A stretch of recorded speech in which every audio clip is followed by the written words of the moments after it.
Hello guys, good morning. આજે તો રવિવારના આજે આપણે જઈએ છીએ ખેતર પર દાદા દર્શન કરવા, એટલે કે ખાઈડી. ત્યારબાદ આપણે વગર બ્રેક લીધા વગર નીકળી ગયા હતા ખેતર પર દાદા દર્શન કરવા. આપણે જવા ટાઈમે એકે બ્રેક ન લીધા, આપણે જલ્દી પહોંચી ગયા હતા દર્શન કરવા માટે. ત્યારબાદ આપણે ખેતર પર દાદાના મંદિરમાં દર્શન કરી લીધા અને આપણે જતા હતા આપણા ઘર તરફ પાછા. ત્યારબાદ આપણે આવી ગયા આપણી ધાનુ પાસે અને તેને સાફ કરી લીધું થોડું ઘણું અને આપણે નીકળી ગયા હતા આપણા ઘર તરફ, એટલે કે ભુજ. પણ ભુજ જવા પહેલાં આપણે રસ્તામાં મંદિર આવી ત્યાં આપણે મંદિરમાં પાછા દર્શન કરી લીધા અને પછી નીકળી ગયા આપણા ઘર તરફ કન્ટિન્યુ. અને ત્યારબાદ આપણે રસ્તામાં રિટર્ન થયા અને ત્યાં આપણે થોડી ચાયનો બ્રેક લઈ લીધો નાનકડો અને ત્યારબાદ આપણે કન્ટિન્યુ નીકળી ગયા આપણે ભુજ તરફ. 3 hours later.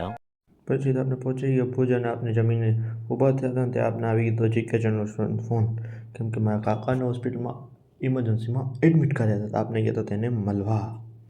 2 hours later. ત્યારબાદ આપણે ઘરે આવી ગયા હતા અને થોડું ઘણું આરામ કર્યું અને ઘરનું કામ પતાવ્યું અને આપણે નીકળી ગયા સાંજ થતાં ડીમાર્ટ તરફ ઘરની વસ્તુ લેવા માટે. ત્યાર પછી આપણે થોડી ઘણી શોપિંગ કરી, ઘરની વસ્તુ લેવાની તે લીધી અને ત્યારબાદ આપણે નીકળી ગયા હતા મંદિરે દર્શન કરવા. સપરા મંદિર દર્શન કરી લીધા અને ત્યાંથી આપણે નીકળી ગયા હતા આપણા ઘર તરફ પાછા. એવી રીતના આપણો કર્યો આજનો દિવસ આપણે પૂરો. મળીએ.